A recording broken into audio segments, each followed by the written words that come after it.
Hello, welcome back to the channel. My name is Mijani and today we are going to do a deep dive again. So as always, sit back, relax, grab yourself a cup of tea, make some notes if you want to, because we're going to go in depth again. And today we are actually talking about something really interesting.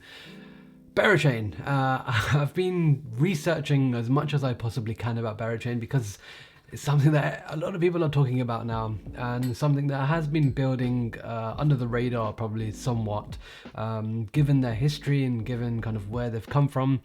Today we're going to do a deep dive. We're going to go through everything that I could possibly find on Berachain. Yes, there might be a few little gaps here and there and there may be a few discrepancies, but I'll try and clarify what I can, and what I can't I'll probably make another video on. So without further ado, let's kind of jump into Berachain and cover lots of stuff. So we'll, first of all, just briefly cover the kind of history and the origins of Berachain, some of the NFTs involved, a general overview of what Berachain is, and then kind of go into a few technical elements, including proof of liquidity, the tri-token model, talk about the different tokens, the funding, ecosystem and protocols, the team of course, and just some of my overall thoughts as well. So lots to cover really, and we'll try and break it through as we go along. So yeah, Berachain originally started off as an NFT collection with these bong bears, a collection of these bears that were basically just getting baked, and there was about 100 or so of them originally, and they actually got inspiration from Olympus and their token Ohm. I don't know if you guys remember, but back in the day when Ohm first came out, it had a rebasing element where you could stake it for 100%, in fact much more than that, 10,000% APY, and essentially you were able to basically build up your own over time with that. Bong Bears basically took this element of rebasing and basically introduced it with their NFTs, and so the Bong Bears actually rebased into a variety of other NFTs that you'd kind of collect over time, and so there was the Bong Bears and the Bond Bears and Boo Bears and Baby Bears, Band Bears and Bit Bears, so lots of different NFTs, and it was all kind of fun, and they were able to build a really nice community from these bears getting baked. And in terms of the NFTs, I mean, this is what some of them look like. You can see here some Bond Bears, the Boo Bears, yeah, they're all different kinds of Bit Bears as well. There's a variety of them, and these are the original Bong Bears. And you can just have a look at some of the last sale prices here. You know, you're talking 40, 50, even 60, 75 ETH. Incredible. And we're going to hopefully try and explain why these NFTs are going for such insane values. And I thought I'd just kind of introduce like the different rebase collections here, so the Bong Bears and all these other ones as well, and you know, have a look at their ETH prices as well, because this is what I could find on OpenSea, and they do have some volume as well. Now, there's lots of speculation about these NFTs, and we're going to kind of explain why that is when we look at what Berachain even is. So we'll probably come back to this about kind of where the speculation element comes from, but that's pretty much the origin and the history of Berachain. Now the founders are anonymous, or pseudo-anonymous, and they now want to create a layer 1, and so that's what they're building. Berachain is a layer 1 built on the Cosmos SDK, and they have this innovative mechanism, I should say, or basically model built with this Polaris virtual machine. Now, I'm not going to go into too much detail there. If you want to learn more about Polaris, then get in touch with DevBear, who is basically the person who's building this incredible stuff. He actually has a podcast on, he's a guest on a podcast called the Honeycast, and I'll leave a link to that in the description below, and you can listen to that episode and learn more about Polaris, where it comes from, and things related to the actual tech behind Berachain's layer 1. So I'm not going to bore you too much with that, but yes, Berachain is a layer 1 on Cosmos, and they do have this interesting validity mechanism known as proof of liquidity, and so we're going to talk about that because that is much more interesting in my opinion. So Berachain is built with this proof of liquidity mechanism, and essentially how it works is that you have at the consensus level a variety of assets that can be staked into these consensus vaults, and that is basically helping to secure the network from a liquidity perspective as well. And so someone on Twitter made this lovely diagram here, so hopefully you can kind of see. So we've got these few different vaults here. We've got the wrapped ETH consensus vault, wrapped Bitcoin consensus vaults, and users will be able to stake these assets directly into these consensus vaults and earn protocol emissions. So they will be earning the Bera token. We're going to go into a lot more detail about the different tokens as well, so just hang in there with me. So this is literally at the consensus level, and Bera can be staked into these Bera vaults and other tokens. Again, we're going to go into the tokens in a bit. So I think before I go any further, let's probably talk about those different tokens. So is there anything else? No. So let's talk about the different tokens first, and then we'll go back to that slide to kind of explain the whole flywheel effect. So what Berachain are doing, as well as creating this layer 1, is that they're going to have 3 main tokens on this layer 1 blockchain: Honey, the stablecoin; BGT, the governance token; and Bera, the gas token. Now, the reason why they've got kind of multiple tokens rather than one is because they want to prevent a few issues, and I've written them down here. Number 1, retaining governance power for active users who pay high gas fees. And this is a problem that we see on some of the layer 1s that we use today. We're paying gas fees, we're losing our governance power over time. So basically, power users are basically losing their governance power over time. And so what they wanted to do was instead create a flywheel effect for the development of this ecosystem, and that's pretty much what they've done here with these 3 tokens, and in particular with the way that BGT and Bera, the governance and gas token, work. So now that we know that there's 3 different tokens, let's go back to this and kind of have a look again, kind of what's going on here. So when staking, your ETH or your Bitcoin or your stable coins at the consensus level, you will earn Bera, which is the gas token. And what you can do with Bera is, Bera is tradable, by the way, is that you can actually stake it into the Bera consensus vaults. Now that will earn the governance token BGT, which is non-transferable. So whatever you earn, you can't transfer it away. You're keeping that governance power, and that governance power will of course give you lots of benefits, and we'll talk about that later.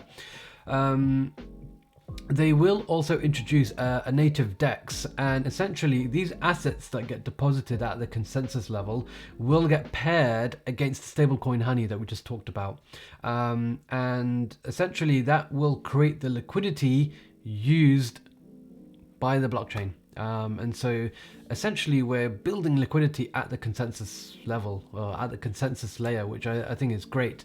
Now, a lot of questions may be asked about this, like, okay, we're gonna see impermanent loss, and what happens if I can't get my assets out, or things like that. Well, there are going to be mechanisms in place to avoid that.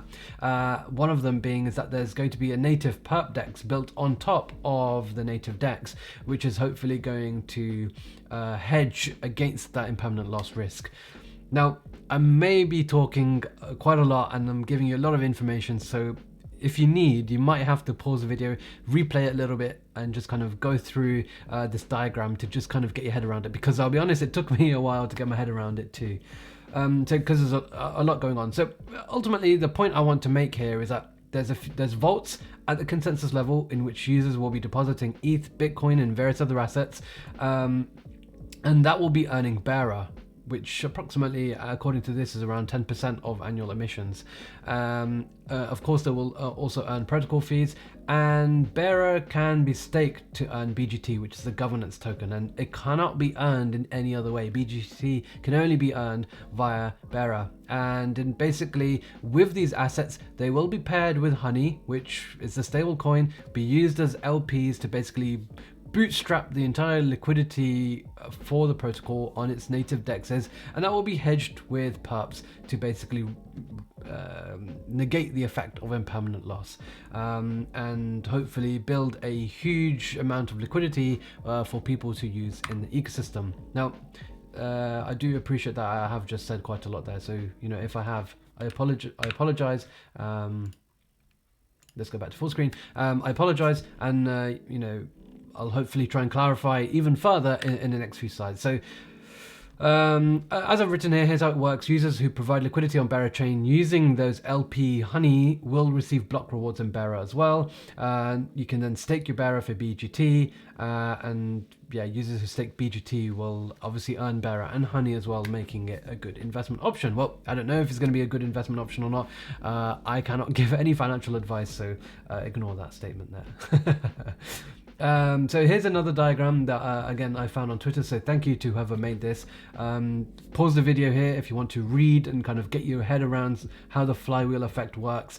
Yeah, essentially stake Bera to get the block rewards. You've got your paired assets with honey, the stable coin, building liquidity. Better liquidity means more traders, more protocols being built, generating more fees. Those fees can get distributed back to the BGT stakers, which may result in more demand, because obviously good fees is more demand, and kind of that cycle continues again and again. So yeah, really good.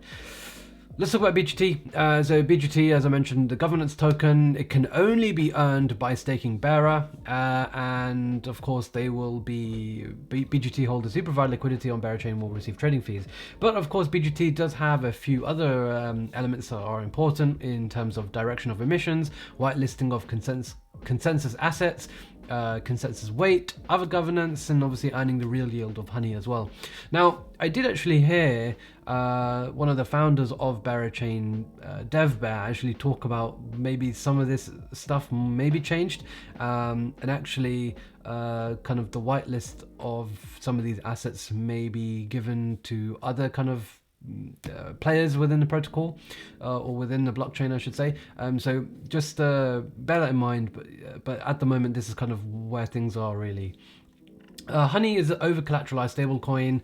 Obviously it's going to be minted obviously against the assets that are staked at the consensus level, so likely Bitcoin and ETH, and hopefully because of the mechanism with obviously pairing those assets with honey, we can hopefully have pretty deep liquidity, and we have perps to hedge against impermanent loss. So I think that's really nice, and the collateral options to mint honey will hopefully expand over time, which can be voted on with the governance token, and you can expect ETH, BTC, stable coins, and maybe even alt layer 1 tokens to be an option to mint honey at launch, and honey will kind of be like the native stable coin for the AMM to kind of facilitate trades and kind of deep liquidity from the get-go. So and it'll also be used to pay the funding rates on perps, so there's going to be a lot of fees generated if this stuff really takes off. Then we have Bera, which is the gas token for the protocol. It's very key in the flywheel effect, and that's because Bera needs to be staked in order to earn the governance token. It is non-transferable, and the only way to earn BGT is via Bera. So Bera will play a key part in the protocol, of course also being important for gas. So yeah, all three tokens have their need, and I think this kind of tri-token model is really interesting in kind of preventing some of these issues with governance that we have on layer ones, but also kind of creating a really good flywheel effect as well. So I'm excited to see how these come to fruition later on. So yeah, that's pretty much what Berachain is. We've talked about proof of liquidity, we've talked about the different tokens as well.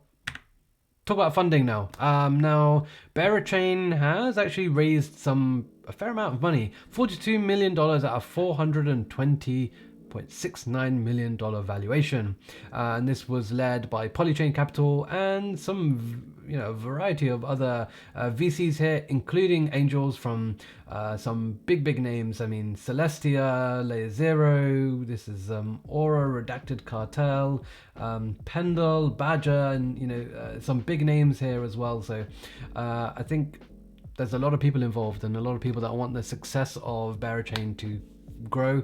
I'm pretty excited about that. So yeah, always good to see, and $420 million valuation as well. So keep that in mind. Let's talk about the ecosystem, because obviously Berachain's not going to be anything without a thriving ecosystem. And I think one of the things that I really like about Berachain is that they want the launch, when Berachain does come out, to be thriving. They don't want it to be a ghost town. They want it to be a carnival full of everything there is to be doing on chain. So whether that's DeFi, NFTs, NFT finance, infrastructure, GameFi, other stuff, you name it, they want it to be there. And already there's so many different protocols that are building. I feel like the community with Berachain is like none other, and you'll kind of get a vibe for it yourself when you go and check it out yourself. So in terms of the ecosystem, yes, there are a few that I've mentioned at the top here, like Beradrone, Beradex, Beraland, and some option protocols, but I thought let's just kind of go through some of them.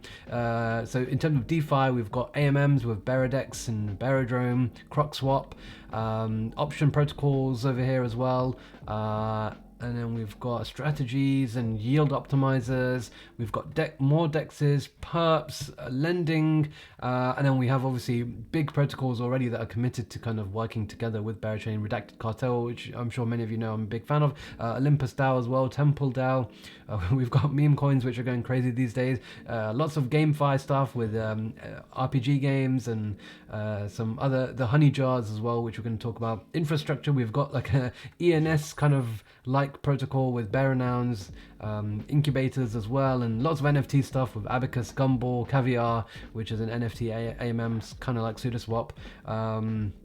Lots of NFT stuff, and yeah, I think it's exciting to see already, you know, so many different protocols. I'd like to think that there's at least 50 to 100 protocols like dedicated to building on Berachain already. And I think if they can all be live within the first week or few weeks of Berachain, then I think it's going to be an exciting place to be with so much activity and so much to do, especially with the flywheel effect.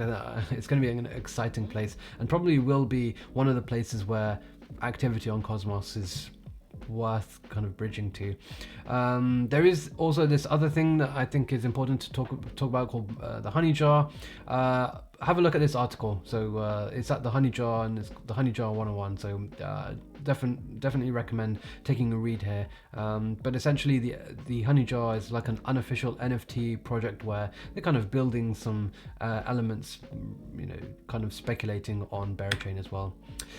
3 protocols I'm obviously excited to see. So Hidden Hand from Redacted Cartel, I think they are looking to build some sort of on-chain bribing system. And I think this will tie in very nicely at the consensus level, especially when we look at the variety of assets that we can use to be staked at the consensus vaults. Well, if you remember, I did actually say with BGT, you know, perhaps there will be some sort of whitelisting for consensus assets. This, of course, needs to be voted on, and anything with votes means that they can be bribed, and that's where Redacted Cartel and Hidden Hand come in. So I'm excited to see that. I think OM, of course, being a digital reserve currency, yes, of course, we're going to have honey on the network as well, but I think OM is growing. I'm a very big fan of OM. Watch my deep dive on it if for those of you interested. And of course there are some other interesting protocols like Abacus doing NFT lending. So I'm pretty excited about that. Smokey, which is one of the founders of Berachain, also mentioned that they are in touch with Layer Zero, and I think that is great because we like cross-chain communication in crypto. So yeah, I briefly talked about the honey jar, but essentially they are a community NFT project, kind of trying to build something for NFT holders and projects themselves, building on Berachain, even perhaps Berachain themselves. They have these NFTs called the Honeycomb NFTs, and there's lots of speculation around what they're trying to do, what they're trying to offer. But you know, they have a variety of different NFT collections and multiple kind of games as well, both in the traditional sense and kind of meta games as well. They have sold out on Generation 1, and they have Generation 2 and 7, well, Generation 2's finished already, I should say, but then they've got the rest of them as well, and essentially by holding one of these, you know, they are saying that, you know, maybe you will get access to whitelist, maybe you'll get access to kind of boosted yields, maybe you'll get access to early access to things, so they are kind of trying to work together with protocols and kind of bringing them to the users. So we'll have to wait and see kind of how they come and do that, and obviously when Berachain does come out, what and how they will integrate it. So I'm excited to see that. And a lot of people are trying to accumulate these honey jars because there's obviously a big speculation that the more you have, the better. One of them in particular is Mijani DAO. And Mijani is a big player in the Berachain community, well known for kind of sweeping the floor of these Bera NFTs. And essentially, Mijani DAO is basically trying to become the convex finance, which tries to accumulate as much curve as possible of the honey jar. And essentially, they're max bidding for these the honey jar NFTs with speculation that these will give you some real nice benefits. And there are some benefits.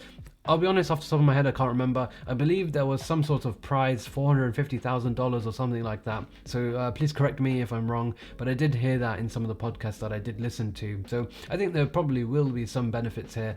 I don't know what they are at the moment, and I don't actually own any of these NFTs just yet, just so that you guys are aware. But definitely something that I'm keeping my eye on and paying attention to. I think there's a lot of speculation here, and I think ultimately, is Berachain even real? That is a question that a lot of people have been asking. I think yes, we haven't seen anything come out just yet, but I'd like to think that Berachain is real, and there's lots of stuff coming out here. So Berachain is real, and other hilarious jokes you can tell yourself. I think there's lots of memes here, and the community is fantastic. So definitely recommend kind of engaging and participating where you can as well. In terms of the team, I think some of the stuff that excites me at the moment is just having a look at kind of some of the jobs that are available. There's like 16 plus jobs that I could find right now. Most of them related to kind of tech, product, software engineering, but also some kind of ecosystem growth leads, marketing leads. The fact that there's so many vacancies available for a chain that's not even existed is very bullish, and especially when you look at some of the salaries for these roles as well. I am pretty excited to see kind of where Berachain goes from here, and there are lots of characters here that I think, I say characters, they actually are people, but people you should follow. Of course, co-founders of Berachain themselves. So we've got Smokey and Dev Bear. There's also Papa Bear, and then kind of one of the best things about the community at the moment is that they do have the Honeycast, which is a podcast talking about everything related to Berachain. You got FW and a few other members as well, like Tez, kind of talking on this podcast, and they have some great episodes. They really go in depth, and definitely give them a watch or listen, I should say. So go and listen to them on podcast, listen to their podcast, I should say, on Spotify. And then there's Mijani as well, who is a big community member, and they all have very interesting personalities. They're very fun. I think the community is very fun and is always trying to kind of unite together. So yeah, definitely go check them out. And I thought we'll just finish off with just some of my overall thoughts. Now, Ethereum block space still has quite a lot of demand, and I think we can see even today gas fees are so expensive. I was trying to do some transactions recently on Convex on Ethereum, $500, $300, just to kind of withdraw my LPs. It's not possible, and because of that, I think the layer one season still exists. There are needs for layer ones, and I think when you do have innovative layer ones that are building with community in mind, as well as bringing innovation in whether that's in the form of tokenomics or protocols or whatever, I think generally they are likely to do well. I think because of the partnerships that Berachain has formed, I'd like to think that incentives are going to be big, and I think there will be quite a few incentives to kind of be on chain, be there, and participate in the ecosystem.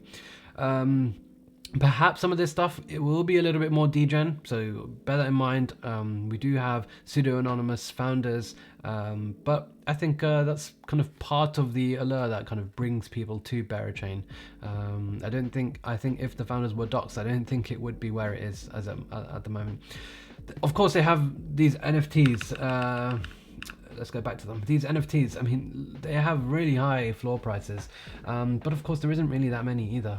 Now the question is, what is their upside? I'm not too sure. Is this a way to kind of speculate on Berachain? I mean, look, some people have said, this is perhaps going to give you access to the testnet, new rebases, an airdrop of Bera or BGT, automatic whitelisting, future airdrops and stuff like that. So it'll be intriguing to see how these kind of OG NFTs are integrated into the Berachain network as a whole. But I don't know about their upside, and I think they are a fair amount of value, a fair amount of cost in terms of dollars in order to purchase one. We also have this new stablecoin Honey, and as many of you know, I'm a big stablecoin maxi. Is this going to be a new wave of decentralized stablecoins? Are we going to see people use Honey off-chain, especially with layer 1, I say off-chain, off this chain, and on other chains, especially with the integration of layer 0? It remains to be seen. And we have Curve USD, Frax, LUSD, GHO, Dinero, all these different stablecoins coming. We have Ohm as well. How is Honey going to compete with them? Is it going to be via this flywheel effect that Bera and BGT are offering? So it remains to be seen. And kind of Bera's valuation as well. Bera being the gas token, at the moment, we've got kind of a valuation of, let's go to the funding, $420 million.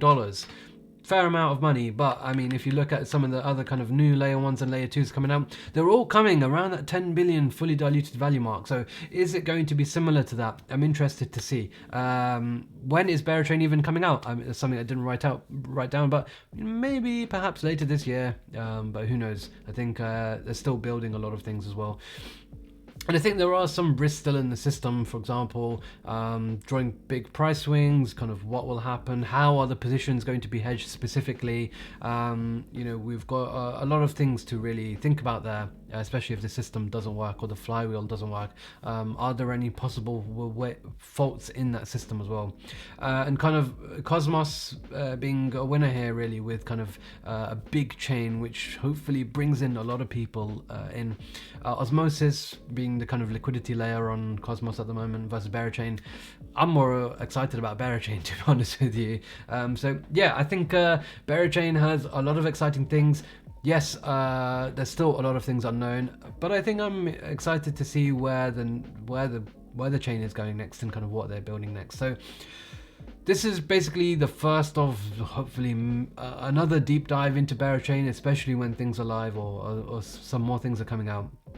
So I hope I've just given you kind of an overview. I'm not sure how long this video is now, but we might be around the 20-30 minute mark. So yeah, a lot of things to kind of think about there. If you have any questions, of course, let me know in the comment section below. If there's something that I've got wrong, let me know in the comment section below. I'm still trying to learn and trying to take in as much information as possible because there's so much going on here.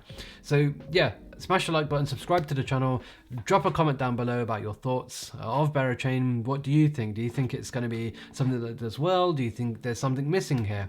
Tell me about the flywheel effect as well. I'm interested to hear all of your thoughts and have a discussion on it. Drop me a DM on Twitter even if you want to have a chat about it. Yeah, I'll be back with plenty more deep dives in the near future. Until then, stay tuned. Bye bye.